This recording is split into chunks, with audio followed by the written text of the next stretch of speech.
Ne discutez avec les gens des Écritures que de la manière la plus courtoise, à moins qu'il ne s'agisse de ceux d'entre eux qui sont injustes. Dites-leur, nous croyons en ce qui nous a été révélé et en ce qui vous a été révélé. Notre Dieu et le vôtre ne font qu'un Dieu unique et nous lui sommes totalement soumis. C'est dans cet esprit que nous t'avons révélé le Coran. Ceux à qui nous avons donné l'Écriture y ont foi, et il en est aussi parmi ton peuple qui y croit. Il n'est que les impies qui nient nos signes.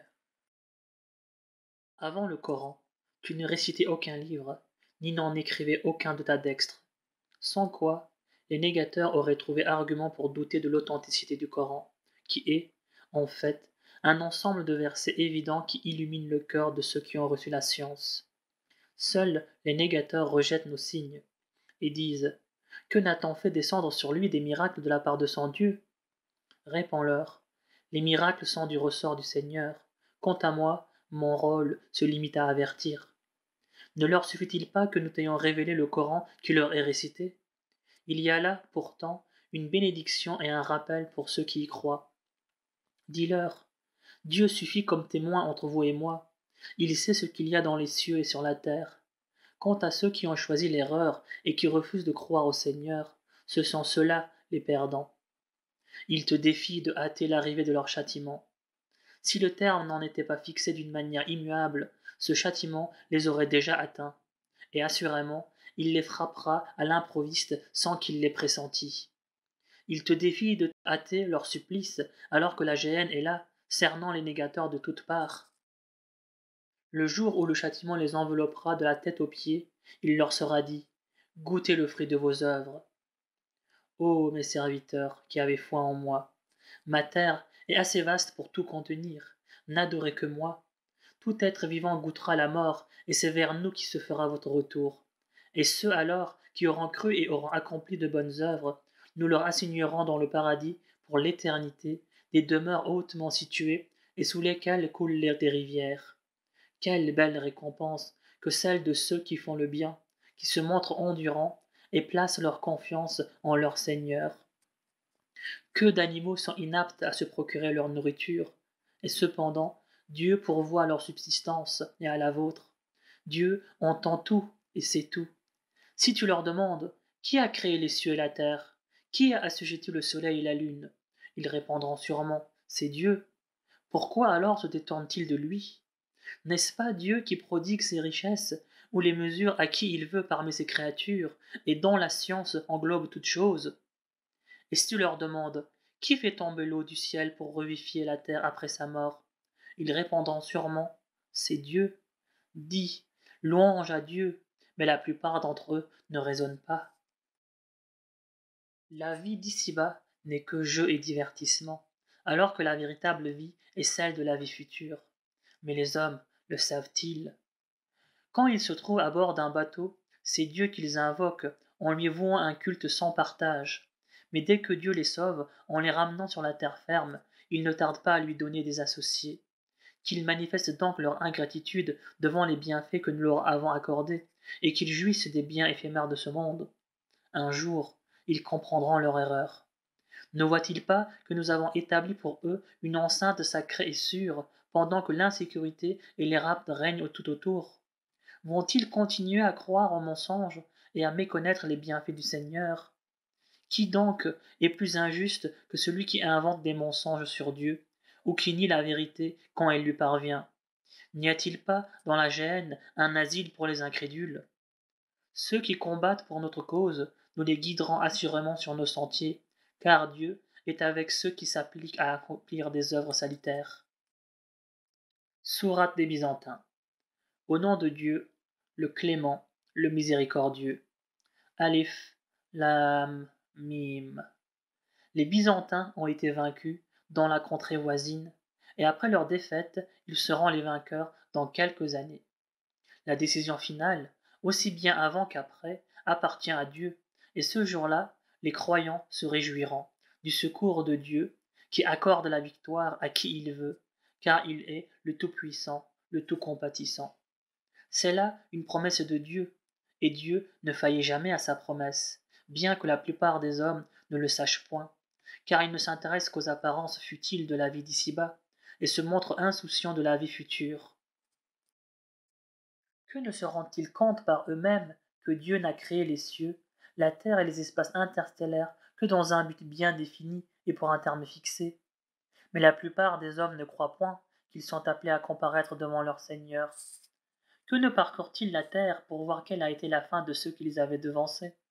Pourtant, ils les surpassaient en puissance, savaient cultiver la terre, la peupler et la mettre en valeur beaucoup mieux qu'ils ne le font eux-mêmes. Et leurs messagers leur avaient bien apporté des preuves évidentes. Ce n'est donc pas Dieu qui leur fit du tort, ce sont eux qui furent injustes envers eux-mêmes. Telle fut la triste destinée de ceux qui faisaient le mal en traitant de mensonges les versets de Dieu, et en les tournant en dérision.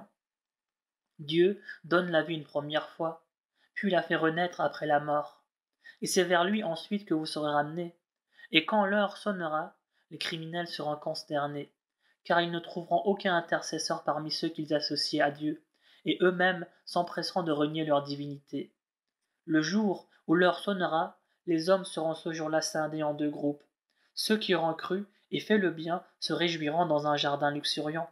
Quant aux impies, qui auront traité nos signes de mensonges et refusé de croire à la vie future, ceux-là seront exposés au châtiment.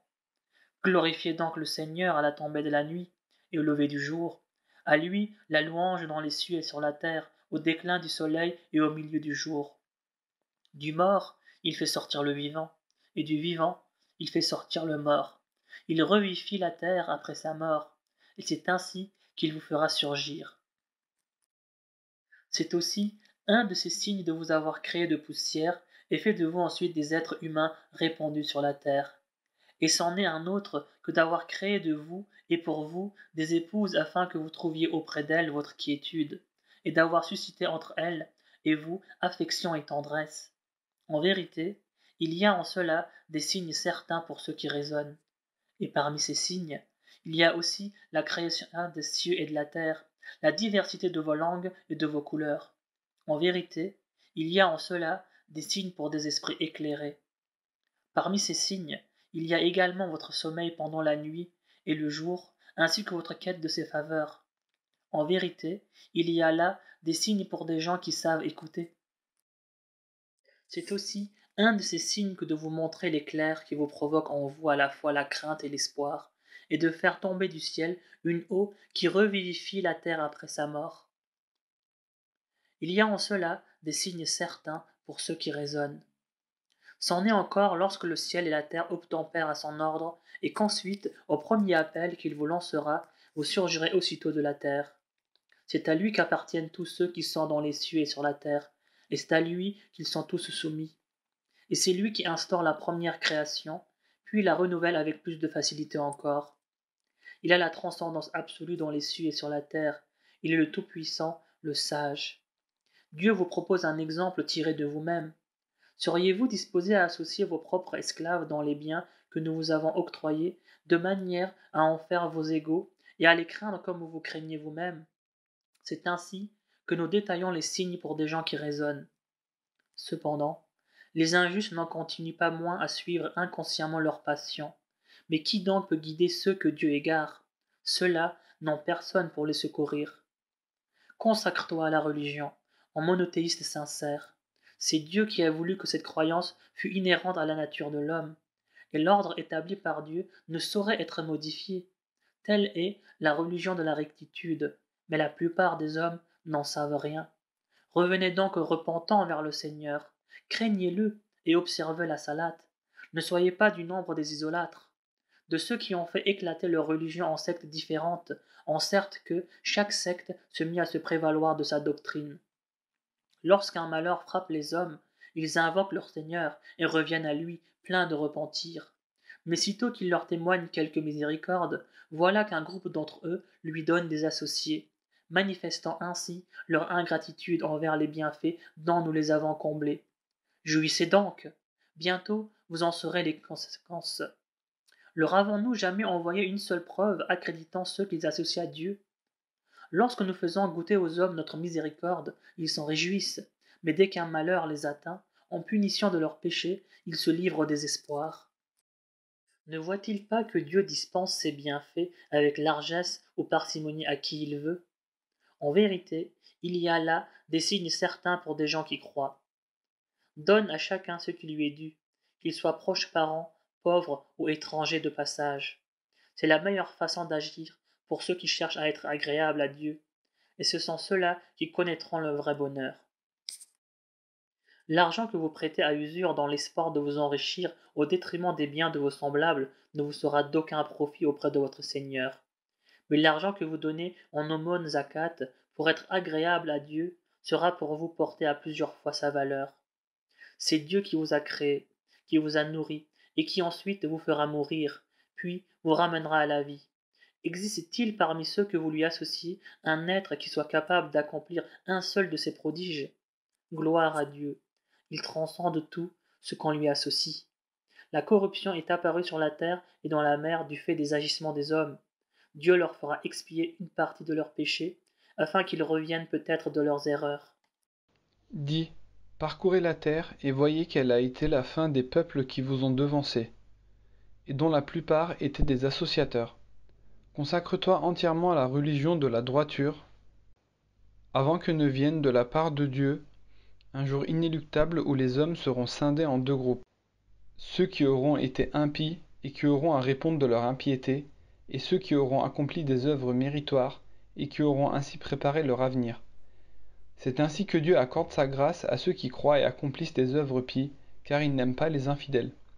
C'est encore un de ses signes lorsqu'il envoie les vents annonciateurs de bonnes nouvelles pour vous faire goûter de sa miséricorde, et pour que le vaisseau vogue par son ordre, et que vous alliez à la recherche de ses bienfaits. Peut-être en seriez-vous reconnaissant. Avant toi, nous avons déjà envoyé des messagers, munis de preuves évidentes à leur peuple, et nous avons sévi contre les scélérats, car il était de notre devoir de secourir les croyants. C'est Dieu qui envoie les vents qui soulèvent les nuages, puis il les étend dans le ciel, selon sa volonté, en fragments, dont on voit sourdre la pluie qui provoque de la joie chez ceux de ses serviteurs qu'il a bien voulu faire bénéficier de cette ondée, même si avant de recevoir cette pluie, ils étaient complètement désespérés. Admire donc les effets de la miséricorde de Dieu. Vois comment il redonne la vie à la terre après sa mort. Tel est celui qui ressuscite les morts, car sa puissance n'a point de limite. Cependant, si nous déchaînons un vent brûlant et qu'ils voient leurs champs jaunir, ils ne manquent pas, après son passage, de manifester leur ingratitude. Il est certain que tu ne peux te faire entendre des morts, ni faire entendre l'appel aux sourds, quand ils s'en vont en te tournant le dos. De même que tu ne saurais guider des aveugles hors de leurs égarements. Seuls t'entendront ceux qui ont foi en nos signes, en tant que musulmans. Dieu vous crée d'abord faibles, puis il fait succéder la force à la faiblesse, pour vous réduire ensuite à la faiblesse et à la vieillesse. Et il crée ce qu'il veut, car il est l'omniscient, l'omnipotent.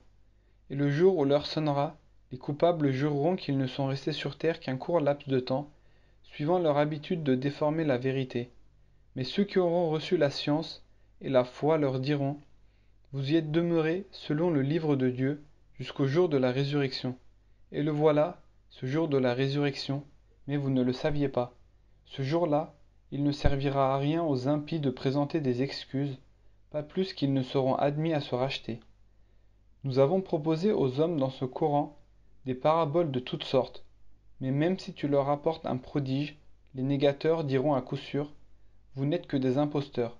C'est ainsi que Dieu scelle le cœur des ignorants. Sois donc patient. La promesse de Dieu s'accomplira, que ceux qui ne sont pas convaincus ne t'ébranlent point. Au nom de Dieu, le clément, le miséricordieux. Elif, Lam, Mim. Voici les versets du livre plein de sagesse, qui constitue un guide et une bénédiction pour ceux qui font le bien, qui observent la salate, s'acquittent de la zekat et croient à la vie future. Ceux-là sont sur la bonne voie de par la volonté de leur Seigneur. Ceux-là sont sur la voie du bonheur.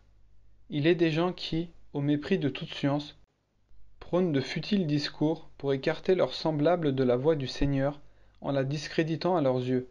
À ceux-là est réservé un supplice infamant. Quand on leur récite nos versets, ils s'en détournent avec orgueil, comme s'ils ne les avaient pas entendus, comme s'ils étaient durs d'oreille. À ceux-là, pour toute bonne nouvelle, annonce un châtiment exemplaire. Mais à ceux qui croient et pratiquent le bien seront réservés les jardins du délice, où leur séjour sera éternel. Et c'est ainsi que s'accomplira pour eux la promesse du Seigneur, qui est le Tout-Puissant, le Sage. Il a conçu les cieux sans piliers, que vous puissiez voir.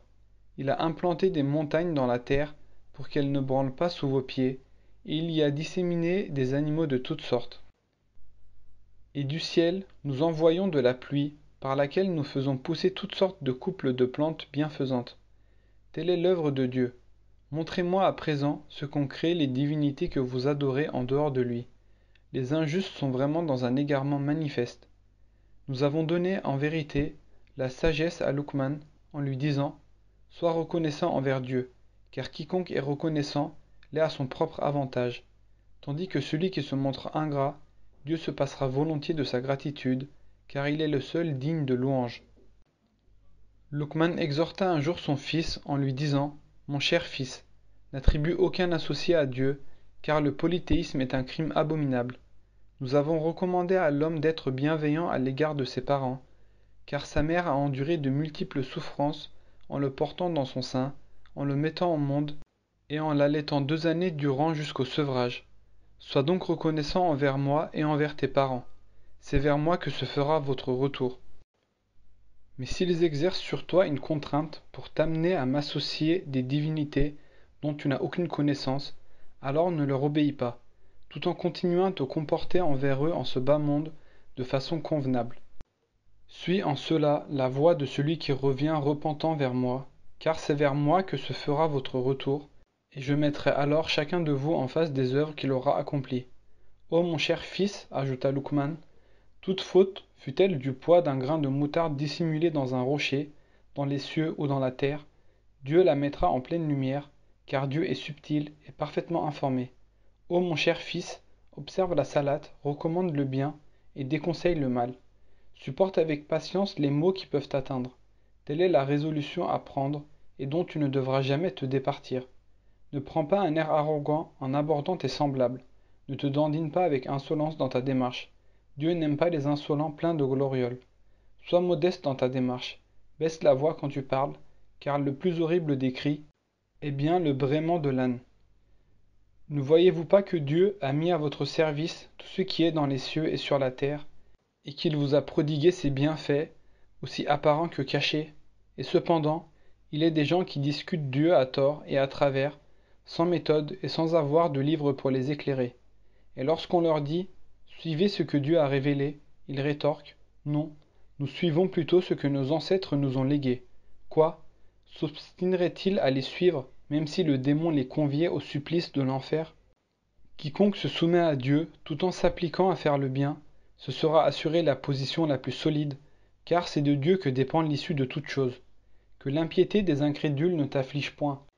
C'est vers nous que se fera leur retour, et nous les mettrons alors en face de leurs actes, car Dieu connaît parfaitement ce que recèlent les cœurs. Nous les laisserons se divertir pendant quelque temps, puis nous les contraindrons à subir d'immenses tourments. Si jamais tu leur demandes qui a créé les cieux et la terre, ils répondront sûrement « c'est Dieu ». Dis-leur alors « gloire à Dieu ». Mais hélas, la plupart des hommes ne savent pas reconnaître leurs erreurs. C'est à Dieu qu'appartient tout ce qui est dans les cieux et tout ce qui est sur la terre. En vérité, Dieu est celui qui se suffit à lui-même et qui est le digne de louange. Quand bien même tous les arbres de la terre se transformeraient en plumes, et quand bien même la mer, grossie de 7 autres mers, deviendrait un océan d'encre pour écrire la parole divine, que Dieu aurait encore d'autres messages à transmettre, car Dieu est, en vérité, le Tout-Puissant, le Sage. Vous créez tous et vous ressuscitez tous est aussi aisé pour Dieu que s'il s'agissait de créer un seul homme et de le ressusciter. Dieu entend tout et voit tout.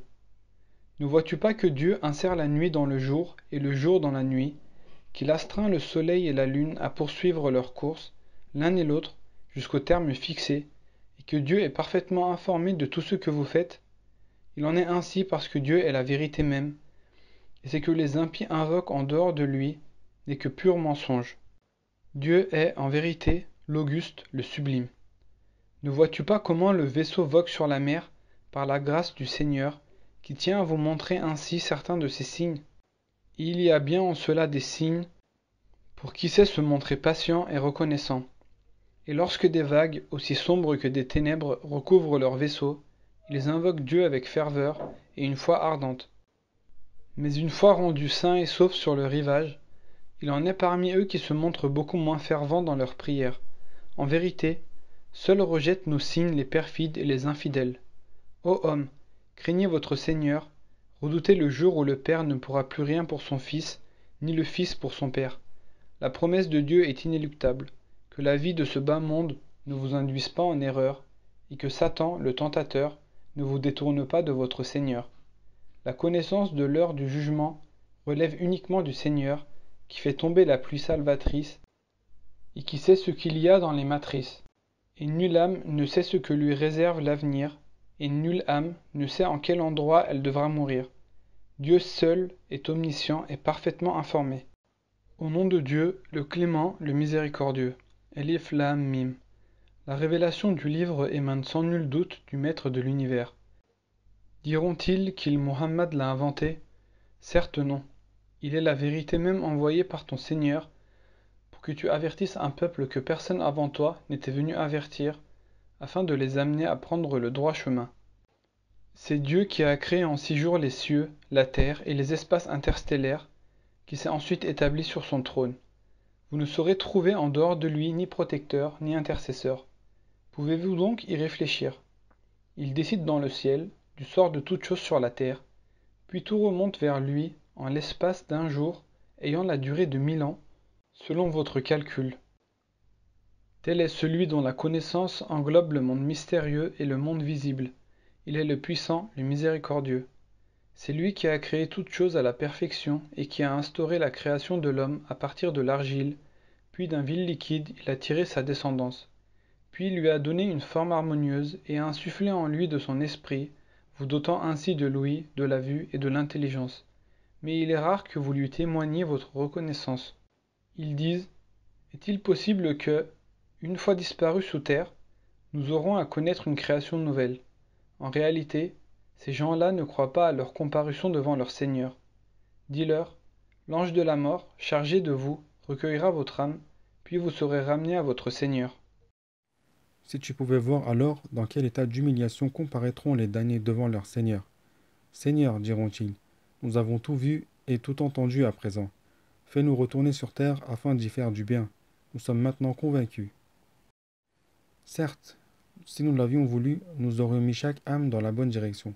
Mais ma décision de remplir la géhenne de djinns et d'hommes mêlés ensemble doit s'accomplir. Goûtez, leur sera-t-il dit, le prix de l'oubli de votre comparaison en ce jour. Nous vous avons oublié à notre tour. Subissons en raison de vos œuvres passées le supplice éternel. Seuls croient réellement à nos versets ceux qui s'empressent de se prosterner lorsqu'on les leur rappelle, qui exaltent la louange de leur Seigneur et se dépouillent de tout orgueil.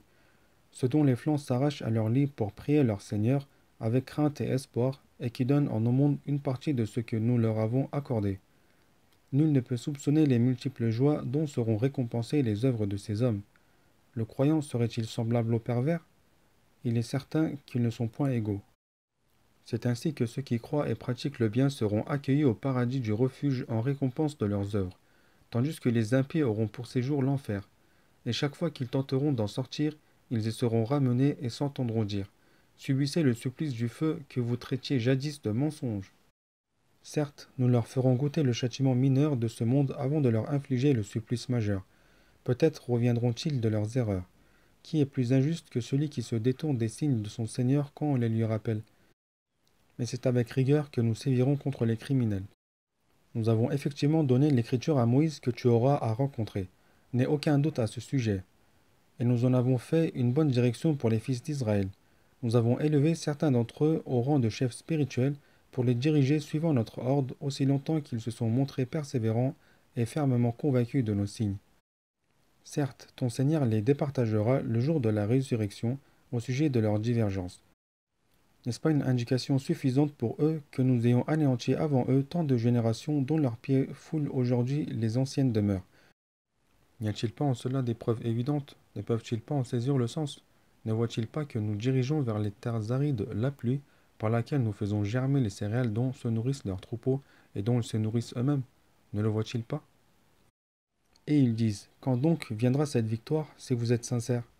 Dis-leur, le jour de la victoire, il ne servira à rien aux négateurs de se convertir, et plus aucun délai ne leur sera accordé. Éloigne-toi de ces impies et attends, car eux aussi sont dans l'expectative. Au nom de Dieu, le clément, le miséricordieux. Ô prophète, crains Dieu et n'obéis ni aux négateurs ni aux hypocrites. Dieu est, en vérité, omniscient et sage. Observe scrupuleusement ce qui t'est révélé de la part de ton Maître. Dieu est parfaitement au courant de ce que vous faites. Mets ta confiance en Dieu. Dieu te suffit comme protecteur.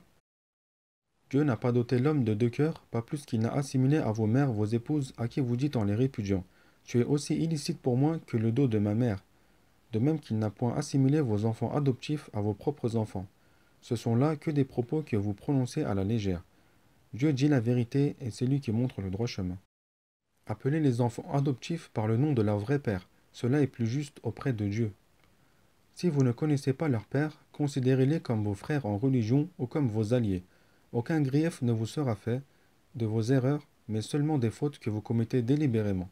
Cependant, Dieu est plein d'indulgence et de mansuétude. Le prophète a plus de droits sur les croyants qu'ils n'en ont sur eux-mêmes, et ses épouses sont leurs mères. D'après le livre de Dieu, les liens du sang ont la priorité dans les successions sur ceux qui unissent les croyants de Médine et les émigrés de la Mecque, à moins que vous ne fassiez quelques donations en faveur de vos alliés, tel que cela est inscrit dans le livre. Rappelle-toi que nous avons pris l'engagement des prophètes, le tien, celui de Noé, d'Abraham, de Moïse, de Jésus, fils de Marie, et ce fut un engagement des plus solennels, afin que Dieu demande compte aux véridiques de leur sincérité, et il a préparé un châtiment terrible pour les impies. Ô vous qui croyez, souvenez-vous des bienfaits de Dieu à votre égard lorsque, pour vous délivrer des armées qui marchaient contre vous, nous suscitâmes contre elles un ouragan et des troupes que vous ne pouviez voir, car rien n'échappe à la vigilance du Seigneur. Et au moment où les ennemis vous assaillaient de toutes parts, vos yeux étaient hagards d'épouvante, et la frayeur vous prenait à la gorge, pendant que vous vous livriez sur Dieu à toutes sortes de conjectures. C'est là que les croyants furent mis à rude épreuve et ébranlés par une terrible secousse. Tandis que les hypocrites et les sceptiques disaient « Dieu et son prophète ne nous ont fait donc que des vaines promesses. » Et qu'au même moment, certains d'entre eux s'écriaient « Ô gens de Yathrib, vous n'avez plus rien à faire ici, retournez chez vous. » Alors que d'autres demandaient au prophète la permission de se retirer de la bataille en disant que leur foyer était resté sans défense. Or, leur foyer n'était pas en danger. En réalité, c'est qu'ils voulaient seulement s'enfuir. Et si la ville avait été envahie en quelques points et que les envahisseurs leur avaient demandé d'abjurer leur foi, ils se seraient exécutés sans hésiter longtemps à le faire. Et pourtant, ils s'étaient engagés auparavant devant Dieu à ne pas battre en retraite devant l'ennemi. Or, il est toujours rendu compte de tout pacte conclu avec le Seigneur. Dis-leur, la fuite ne vous servira à rien, si vous fuyez pour ne pas mourir ou pour ne pas être tué au combat, car, de toute manière, vous ne jouirez que peu de temps de la vie. Dis-leur aussi, qui peut aller contre la volonté de Dieu s'il veut vous accabler d'un malheur ou s'il veut vous gratifier d'une faveur? Aussi ne trouveront-ils en dehors de Dieu ni alliés ni protecteurs. Certes, Dieu connaît bien ceux d'entre vous qui sèment le défaitisme et qui disent à leurs frères « Ralliez-vous à nous », sans jamais déployer eux-mêmes au combat que peu d'ardeur, par avarice à votre égard. Mais quand ils se sentent eux-mêmes en danger, tu les vois porter sur toi des regards angoissés, comme s'ils étaient à l'article de la mort. Et dès que le danger est passé, ils s'acharnent sur vous de leur langue acérée par cupidité pour le butin. Ces gens-là n'ont rien des vrais croyants. Aussi Dieu réduira-t-il leur œuvre à néant, et cela est si facile pour lui. Ils pensent que les coalisés sont toujours là. Mais même si ces derniers revenaient, les hypocrites préféreraient se trouver dans le désert parmi les nomades et se contenter de prendre de loin de vos nouvelles. D'ailleurs, fussent-ils parmi vous, ils n'auraient fait preuve au combat que de peu d'ardeur. Vous avez, dans le prophète de Dieu, un si bel exemple pour celui qui espère en Dieu et au jugement dernier et qui invoque souvent le nom du Seigneur. Et quand les croyants virent les coalisés, ils s'écrièrent « Voici ce que nous avait promis Dieu et son prophète. Dieu et son prophète ont donc dit la vérité. » Et cela n'a fait que renforcer leur foi et leur soumission. Il en est parmi les croyants des hommes qui ont tenu loyalement leur engagement vis-à-vis de Dieu. Certains d'entre eux ont déjà accompli leur destin. D'autres attendent leur tour. Mais ils n'ont jamais rien changé à leur comportement, de sorte que Dieu récompensera les hommes loyaux pour leur sincérité et châtiera, s'il le veut, les hypocrites ou leur pardonnera. En vérité, Dieu est indulgent et compatissant. Dieu a fait rebrousser chemin aux infidèles, le cœur plein de rage et sans qu'ils aient acquis aucun avantage. Dieu épargna ainsi le combat aux croyants, car Dieu est fort et puissant. Et il a fait descendre de leur forteresse ceux des gens de l'Écriture qui avaient prêté assistance aux coalisés et a jeté l'effroi dans leur cœur. Vous en avez tué une partie et vous en avez capturé une autre. Dieu vous a fait ainsi hériter de leur pays, de leur demeure, de leur richesse et d'une terre que vos pieds n'avaient jamais foulée. La puissance de Dieu n'a point de limite. Ô prophète, dis à tes épouses, si vous désirez les plaisirs et le faste de ce monde, venez que je vous verse une indemnité honorable et que je vous libère dignement. Mais si c'est Dieu que vous recherchez ainsi que son prophète et la vie future, Dieu a préparé pour les bienfaisantes d'entre vous une magnifique récompense. Ô femme du prophète, une peine double sera infligée à celle d'entre vous qui aura commis une turpitude flagrante. Cela est si facile pour Dieu.